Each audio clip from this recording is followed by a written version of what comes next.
नमस्ते दोस्तों, इस चैनल का रचना आपको जागरूक करने के लिए की गई है ताकि आपको रिकवरी एजेंट परेशान करे तो आप उन्हें आरबीआई के गाइडेंस के हिसाब से हैंडल कर सको। अगर आपको हमारा काम पसंद आए तो प्लीज़ इस चैनल को सब्सक्राइब ज़रूर करें। धन्यवाद। হ্যালো, আহ, বাজাজ ফাইন্যান্স পার্সোনাল লোন থেকে বলছি। Bajaj finance personal loan. হ্যাঁ, তো হ্যাঁ, আপনার পেমেন্টটা নাম কি? আপডেট করে। হ্যালো, কি নাম আপনার? কি নাম? আমার আমি বাজাজ ফাইন্যান্স পার্সোনাল লোনের পিয়ালি বলছি। বাজাজ ফাইন্যান্স পার্সোনাল লোনের পিয়ালি বলছি। হ্যাঁ, লোন নাম্বার কত লাস্টে? আপনার হুম, স্যার, আপনি পেমেন্টটা আপডেট করেছেন, মানে কি যাচাই করতে চাইছেন যে আমি আরে আমার fraud লোন নাম্বার কত? আমার তো মাল্টিপল লোন আছে, এটা বলুন। ও আচ্ছা, লাস্টে চারটে বললে বুঝতে পারবেন। হ্যাঁ হ্যাঁ বলুন। 5476। 5476, হ্যাঁ বলুন। কত টাকা ইএমআই? 4008 টাকা। হ্যাঁ, হ্যাঁ বলুন। পেমেন্টটা আপডেট করেছেন? না আচ্ছা, কখন করছেন? ম্যাম, আপাতত তো ফান্ড ইস্যু চলছে, ওই জন্য দিতে পারছি না। ফান্ড ইস্যু চলছে, ওই জন্য দিতে পারছি না। আচ্ছা, কতক্ষণের মধ্যে দিতে পারছেন একটু টাইম বলুন। ওই তো 3-4 মাস লাগবে। 3-4 মাস? হুম। তো এরকম তো কোনো সিস্টেম নেই, আপনার তো এ মাসে পেমেন্টটা আপডেট করতে হবে। আপনি সেটা তো তা না থাকলে ম্যাডাম কি করব বলুন?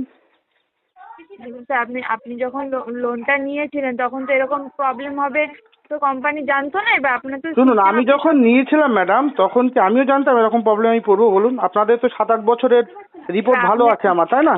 হ্যাঁ ঠিক আছে, এবার আপনাকে তো তখন সিস্টেমে অলরেডি জানিয়ে দেওয়া হয়েছে যে আপনার প্রতি মাসে 2 তারিখে পেমেন্ট আপডেট করতে হবে। হ্যাঁ, পেমেন্ট আপডেট 16 করতে দিন হবে হয়ে গেছে। এবারে। 16 দিন তো আপনাকে টাইম দিয়েছে। হ্যাঁ, আপাতত পয়সার এরপরও আপনি- সমস্যা আছে, এখন দিতে পারবো না, আমি বলে দিয়েছি। ঠিক আছে, এবার আপনি আপনি আপনি তো জানেন যে আপনার প্রতি মাসের পেমেন্ট প্রতি মাসে ক্লিয়ার করতে হবে। হ্যাঁ হ্যাঁ এবার হ্যাঁ 2 তারিখে পেমেন্টে আপডেটে 16 দিন টাইম গেছে, এখন আপনি বলবেন 2-3 মাস পরে করবেন। হ্যাঁ। এটা কি না কোম্পানির থাকলে সিস্টেম? কোম্পানির সিস্টেম কি আমি জানি ম্যাডাম বলুন? ওটা তো আপনারা জানবেন, তাই না? তাহলে আমরা যখন জানি স্যার, আপনাকে বলছি যে আজকে ডেটে পেমেন্টটা আপডেট করতে হবে, আপনি কিভাবে করবেন সেটা আপনি দেখুন, কোনোভাবে অ্যারেঞ্জ করে আজকে ডেটে পেমেন্টটা আপডেট করিয়ে দিন। না ম্যাডাম, হবে না, আমি বলে দিয়েছি তো 2-3 মাস লাগবে। দেখুন স্যার, সেটা আপনি এ মাসে পেমেন্টটা আপডেট করুন ইমিডিয়েটলি, তারপরে নেক্সট আপনার যে প্রবলেম হচ্ছে সেটা আপনি 5 তারিখের পরে গিয়ে অফিসে যোগাযোগ করবেন, অবশ্যই আপনার প্রবলেম ও সলভ আপনাদের অফিসে আমি বলেছি, আপনাদের কোম্পানিতে মেল করেছি, বাকিটা আপনারা যা করার করুন, আমি এখন দিতে পারবো না, ঠিক আছে? আপনি দিতে পারবেন না? না, এখন আর দিতে পারবো না। কোম্পানিকে যা করার করতে বলুন, সমস্যা নেই আমার। ঠিক আছে স্যার, আপনার যে মানে লোকালে যে স্যার আছে কথা বললে একটু কথা বলে নেবেন। হ্যাঁ হ্যাঁ, আপনি বলে দেন যে আপনার ওখানে আপডেট দিয়ে দেন না, আরটিপি লিখে আনফলো করে দেন, অসুবিধা কি? দেখুন স্যার, সেটা করা যাবে না বলে আপনি যদি ফার্স্টে কেন বলতেন। যদি না করা যায় ম্যাডাম, তাহলে কি আমি চুরি করবো কোম্পানির জন্য বলুন? সেটা স্যার আপনি দেখবেন, আপনার হ্যাঁ, প্রবলেম হচ্ছে তাহলে আমি সেটা যখন আমাদের যায় না দেখবো, স্যার। আমি যখন দেখবো ম্যাডাম, তখন আমার পেমেন্ট না থাকলে আমি তো পেমেন্ট দেবো কিভাবে? আমি পেমেন্ট আসবে তারপরে দেবো, তাই না? হ্যাঁ, বুঝলাম না, বলুন। বলছে আমার কাছে তো পেমেন্ট নেই বলেই বলছি, তা যখন দেখবো তখন আমি আমার মতো দিয়ে দেবো। হ্যাঁ, সেটা তো স্যার আপনার কাছে টাকা আছে কি নেই সেটা তো কোম্পানি দেখবেন, আপনার 2 তারিখে পেমেন্ট তাহলে কোম্পানি না দেখলে তাহলে কোম্পানি বলতে চাইছে যে আমার কিডনি বেঁচে টাকা লিয়ে দাও। সেটা না স্যার, আমি সেটা আপনাকে বলছি। তাহলে আপনি আপনার তো 2 ওইটাই তো তারিখে বোঝাতে চাইছেন ম্যাডাম, আপনার কথা না, কি বোঝায় আপনি বলুন? আমি আপনাকে বললাম স্যার, আপনি 2 তারিখে পেমেন্ট আপডেট ডেট, আপনি যদি ফার্স্টের মান্থে 5 তারিখের পরে অফিসে যোগাযোগ করতেন, আপনি অবশ্যই আপনার প্রবলেম। হ্যাঁ, আপনাদের যে ম্যানেজারকে আমি বলেছি যে আমি আগলা 2-3 মাস দিতে পারবো না, আপনাদের কোম্পানিকেও জানিয়েছি, ঠিক আছে? এরপরে ফার্দার আমাকে ডিস্টার্ব করবেন না, এটুকু অনুরোধ, ঠিক আছে? পেমেন্টের একটু সমস্যা আছে। হ্যাঁ, আপনি জানিয়েছেন ম্যানেজারকে? ম্যানেজারকে জানিয়েছি। ম্যানেজার আমাকে কোন গুন্ডা দিয়ে ফোন করাচ্ছিলেন, কি আপনাদের নাম বিশ্বজিৎ ঘোষাল নাকি, তার নামে এসকেলেশন করা হয়েছে, তো একটু ওয়েট করুন, ঠিক আছে? আপনাদের ম্যানেজারের নামে এসকেলেশন করা হয়েছে, হ্যারাসমেন্ট করছেন, প্রেশার দিচ্ছেন।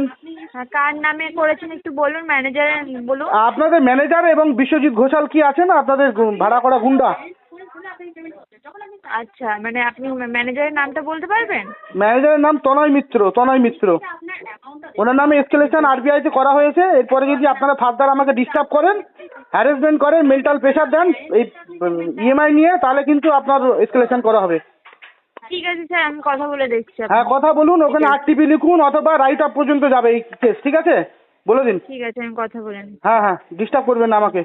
हाँ। देखिए दोस्तों, अब जब ऐसे बात करोगे तो रिकवरी के दल्ले फ़ोन काट के भाग जाते हैं। तो डरना नहीं है, बिंदास बात कीजिए और पैसा अगर आपके पास हो तो लोन क्लोज़ कर दीजिए, नहीं तो बिंदास सही है, कोई प्रॉब्लम नहीं।